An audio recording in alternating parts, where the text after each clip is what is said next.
It is time to go to bed. I'm up with something to say.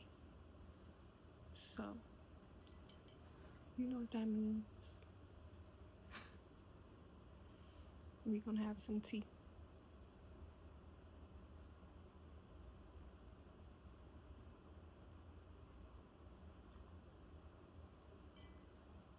So, I've been thinking a lot about power.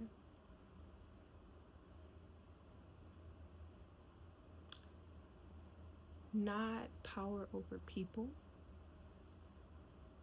not money, not status,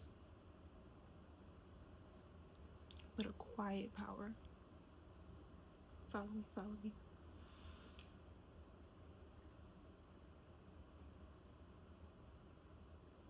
The kind that determines whether you wake up feeling like you're living your own life or someone else's. Because I think many of us don't lose our power, we give it away.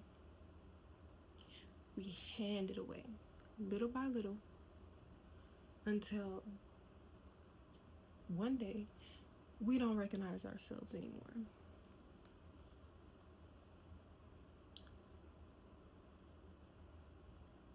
And the scary part is most of us don't even realize we're doing it, right? So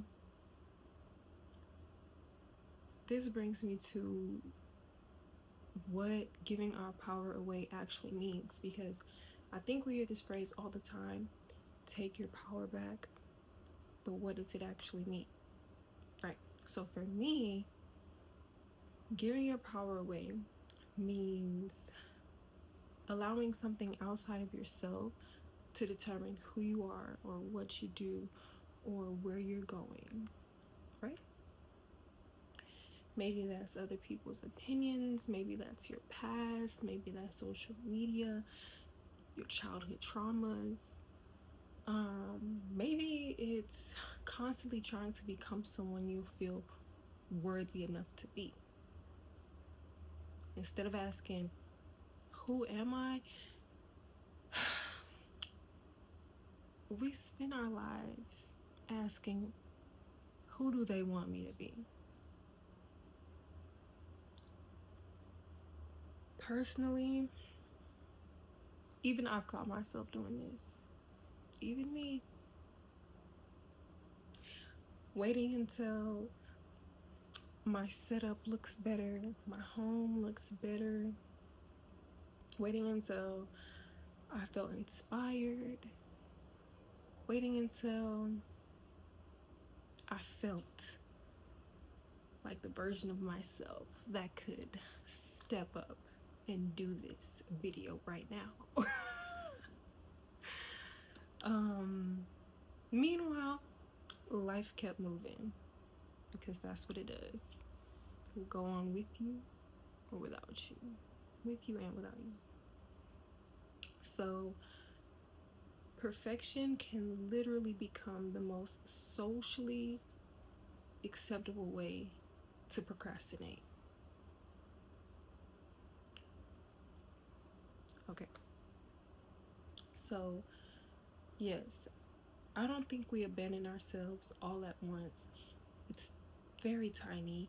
It's saying yes when your body says no.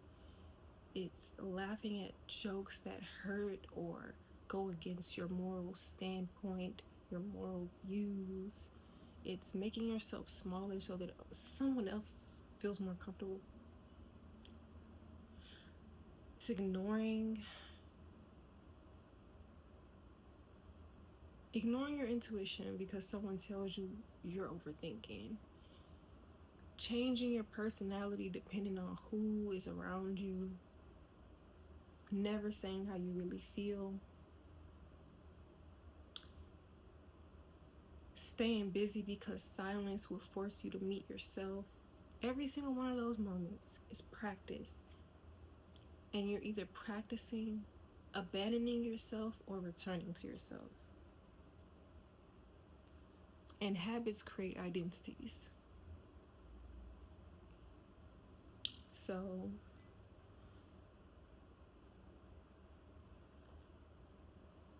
I love the phrase coming home to yourself. Coming home, right? Because I don't think we actually have to become someone new. I think we're remembering before conditioning, before shame, before we learn to perform, before we confused approval with love, right? And authenticity isn't creating yourself, it is uncovering yourself. For example, when I think about authenticity, I think about a sculpture. I can picture it in my mind. And most people think the artist creates the sculpture. But Michelangelo says something along the lines of, I see the angel in the marble and I carve until I set him free. So maybe identity isn't adding more, but it's removing everything that is not you. So some things I asked myself, where am I performing? Where do I silence myself? Whose approval am I still searching for? What would I do? Who would I be if no one else had an opinion, right? And I don't think authenticity is loud. Sometimes it's incredibly quiet. It's wearing what actually feels like you. It's speaking when you would usually stay silent. It's resting when the world says hustle, and creating before you're ready. So maybe today, instead of trying to become a better version of yourself, ask yourself,